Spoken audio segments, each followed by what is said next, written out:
Plan और elevation chapter से हम लोग सम षष्ठभुजाकार समपार्श्व को पढ़ रहे हैं।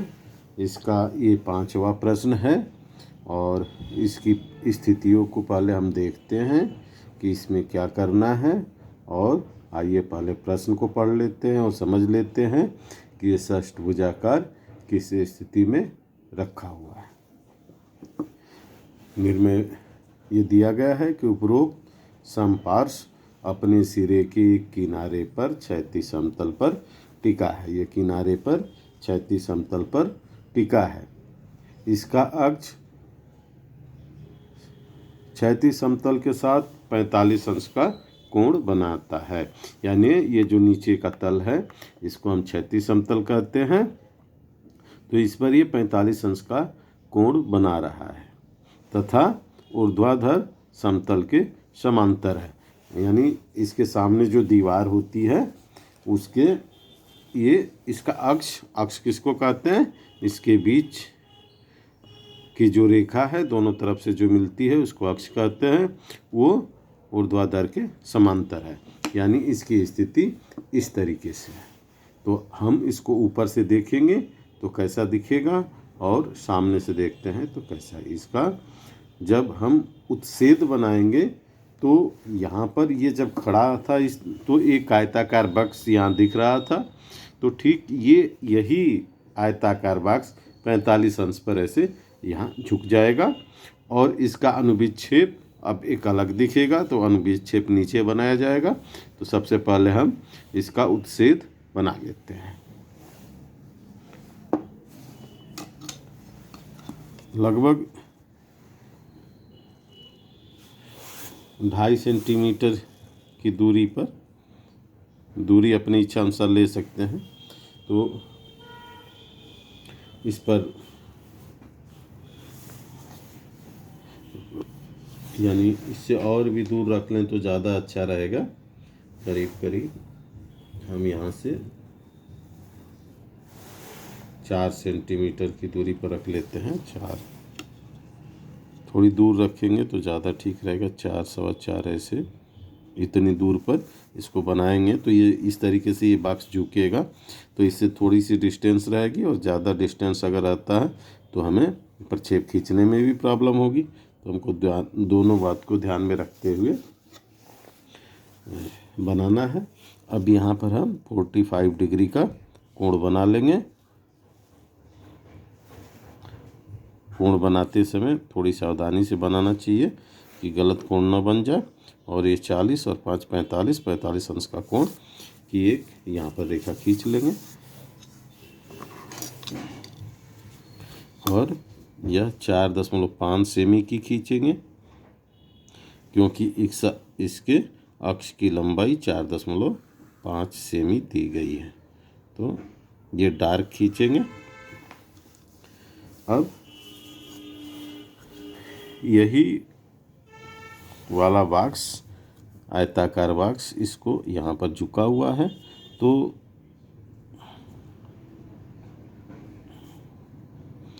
यहाँ 90 डिग्री का कोण बना लेते हैं। 90 डिग्री का कोण यहाँ आ रहा है।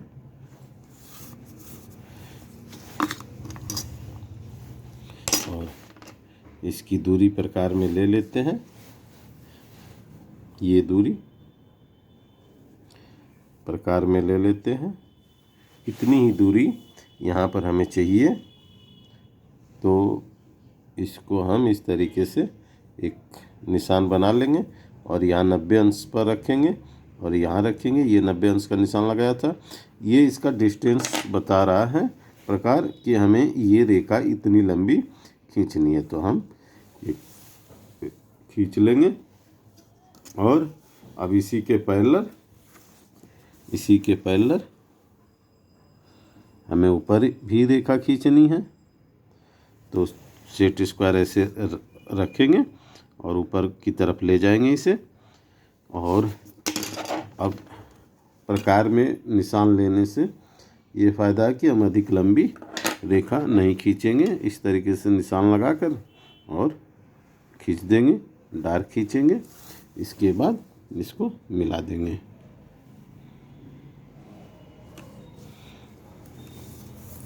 अब इसको चाहे तो हम इसके पैरेलल भी खींच सकते हैं, इस रेखा के पैरेलल।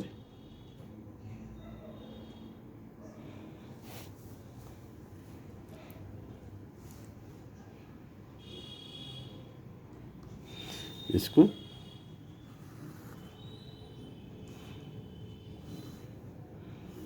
हमने मिला दिया।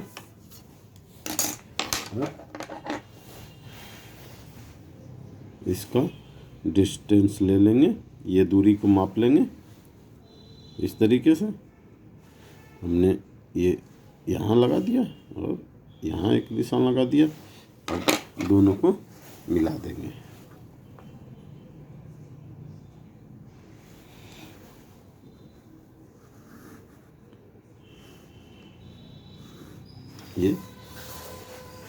यही इस तरीके से यहाँ पर झुका हुआ है और यहाँ पर 45 डिग्री का कोण बना रहा है, तो लिखना आवश्यक है। और इसकी माप भी लिख देंगे यहाँ पर 4 सेमी। अब इसके जो नाम है, ये जो नाम है वो लिख देंगे। ठीक यही नाम आएगा, तो ज़्यादा सोचने की ज़रूरत नहीं है। अब इसका नाम यहाँ से लिख देंगे। अब जैसे ये ख है, यहाँ पर ख है तो ख लिख दें डैश, और ख के नीचे झा आएगा तो यहाँ पर झा डैश लिख देंगे। अब इसके बाद यहाँ 2 नाम छुपा हुआ है, क और नीचे ज, तो क और ज लिख देंगे यहाँ पर।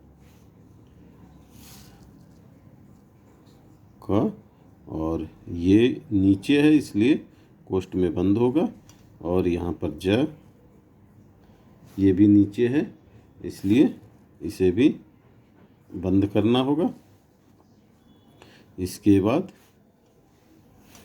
यहाँ लिख देंगे 6,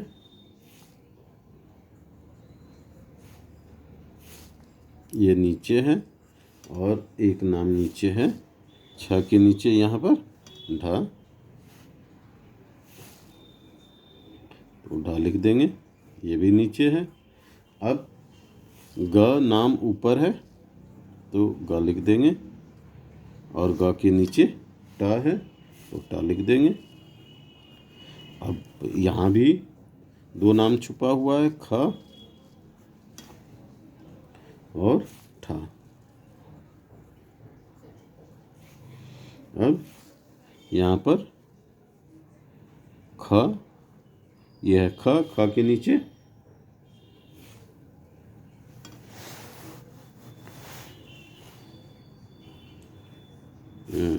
घा है, ये यहाँ पर घा आएगा, ये घा आएगा, तो घा के नीचे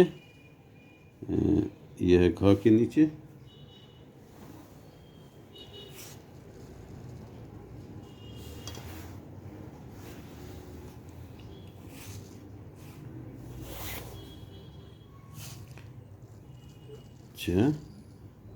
कोष्ठ में बंद कर देंगे, और यहाँ पर औड़ा।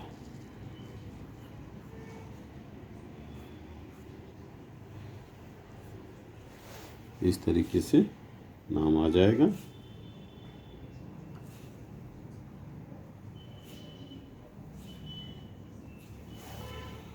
अब इनसे हमें नीचे की तरफ प्रक्षेप डालना होगा। इसके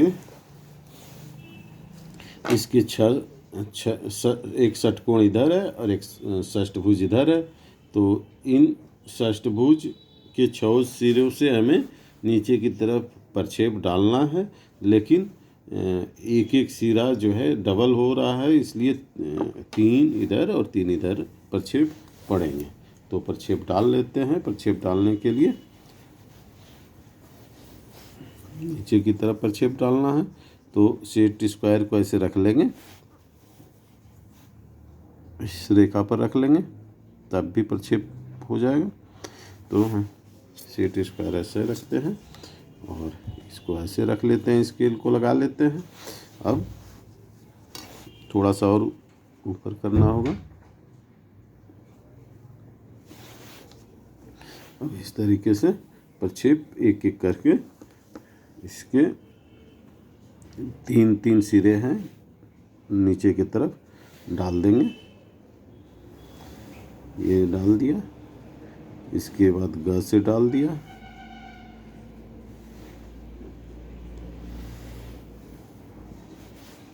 ये हल्की लाइन में प्रक्षेप डाला जाता है। इस बात को हमेशा ध्यान में रखना चाहिए। या रचनात्मक रेखा में भी प्रक्षेप को डाल सकते हैं। अब इस तरीके से हम नीचे की तरफ प्रक्षेप डालते रहेंगे। इसमें एक प्रक्षेप में 2 प्रक्षेप छुपा हुआ है, क्योंकि एक किनारे के पीछे दूसरा किनारा भी है। अब नीचे की तरफ से भी प्रक्षेप हमें डालना होगा।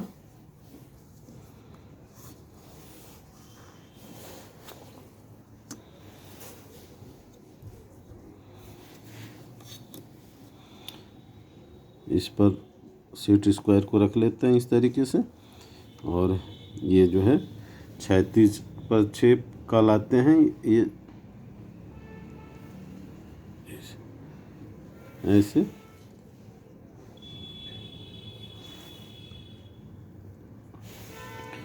ये क्षैतिज प्रक्षेप इस तरीके से डाल लेंगे, और एक प्रक्षेप यहाँ आएगा,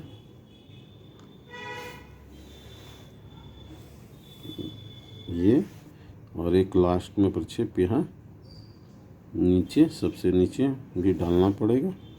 तो ये प्रक्षेप हमने डाल लिया। अब सभी प्रक्षेप जहाँ पर एक दूसरे को काटते हैं उसका नाम लिखना होगा।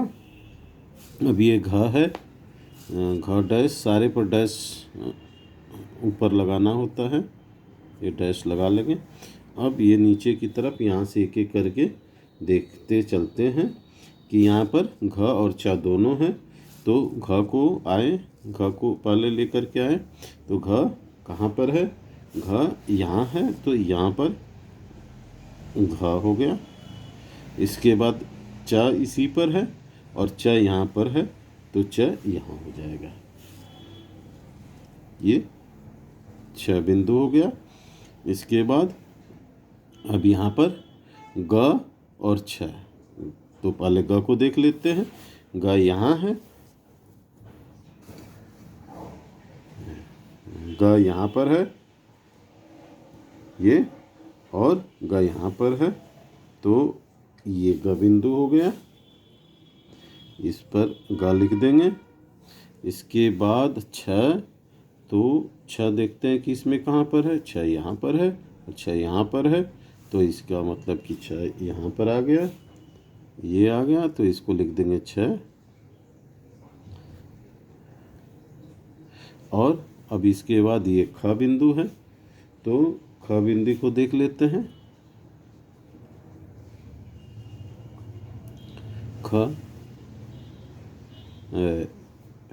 बिंदु यहाँ है और ख बिंदु यहाँ है, तो ये ख बिंदु हो गया। यहाँ ख लिख देंगे। इसके बाद है, ख के बाद क है, तो क को देखते हैं कहाँ पे है, क बिंदु यहाँ पर है, ये इधर से आ रहा है, तो क बिंदु यहाँ पर है, यहाँ क लिख देंगे। अब यहाँ पर ये षष्ठभुज के 6 के 6 नाम हो गए, क ख ग घ च छ। इधर का नाम, ये इधर का नाम, इस तरीके से ये हो गया। ये सारे नाम इस पर हो गए। अब इसके इस साइड के नाम भी यहाँ आने हैं कि षष्ठभुज है, तो षष्ठभुज के ये सारे नाम आने हैं। अब इसके इस सिरे से चलते हैं, ये झ है, और इसमें भी हमें देखना पड़ेगा कि झ कहाँ पर लिखा हुआ है।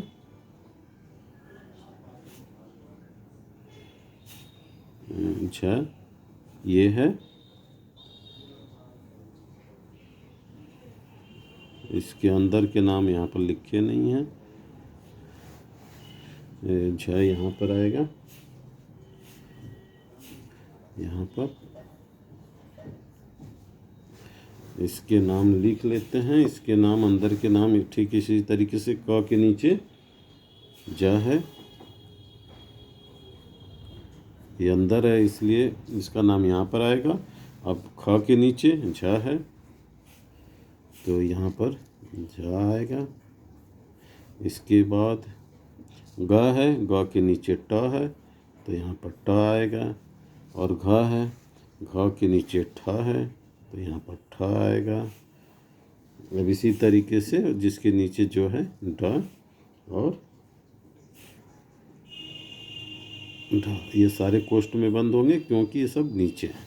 अब यहाँ पर नाम आसानी से मिलेंगे कि कौन नाम किसके नीचे है।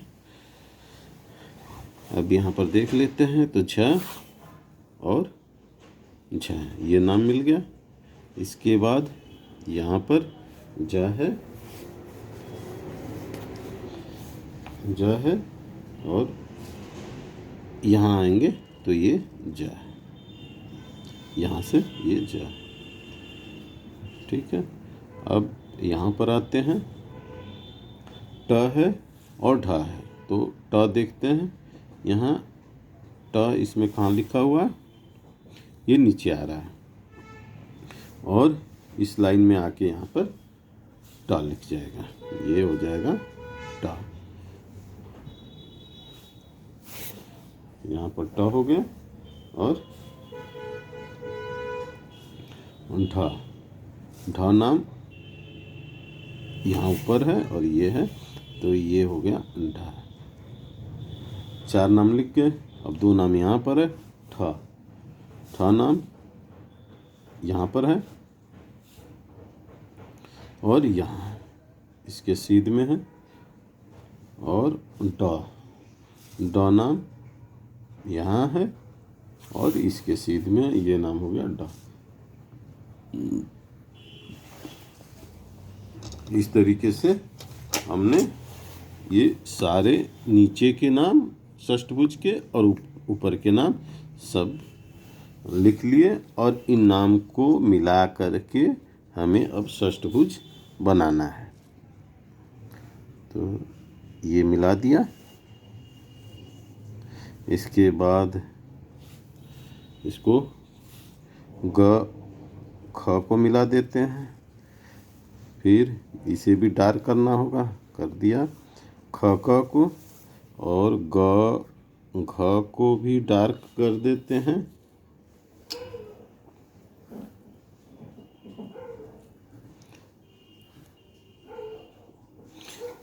इसे भी डार्क कर दिया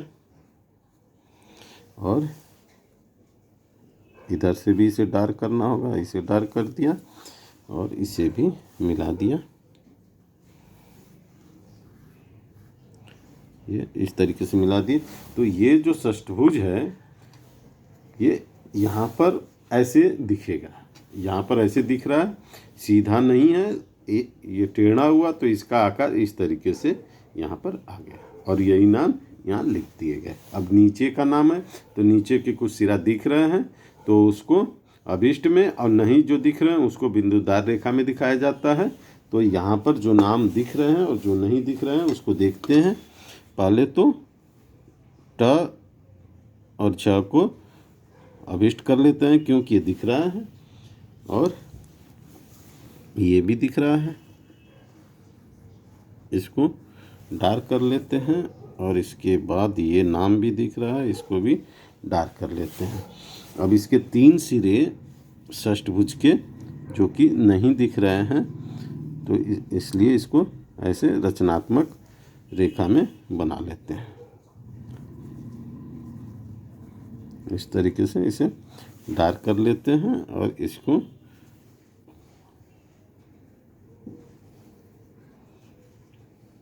ऐसे बना लेते हैं। तो नीचे का षष्ठभुज और ऊपर का षष्ठभुज बन गया। अब इसके सिरे को मिला देते हैं, ऊपर से मिलाते हुए चलते हैं। एक सिरा को इस तरीके से मिला दिया और ज और क, ज का जो सिरा है इसको भी मिला देंगे। इसके बाद ख और झ जो सिरा है उसको भी डार्क कर देंगे और नीचे का जो सिरा है इसे भी ऐसे डार्क कर देंगे। अब ये षष्ठभुज हो गया, लेकिन इसके ठीक नीचे और दो ये सिराएं हैं च और ड, तो इसको अब इसके नीचे का तो दिखेगा नहीं, इसे रचनात्मक ऐसे दिखाना होगा और यहाँ भी इसको रचनात्मक दिखाना होगा। तो इस तरीके से ये हमारा षष्ठभुज का जो कि 45 अंश पर झुका हुआ है, इसका ये उत्च्छेद और ये नीचे अनुविच्छेद तैयार हो गया।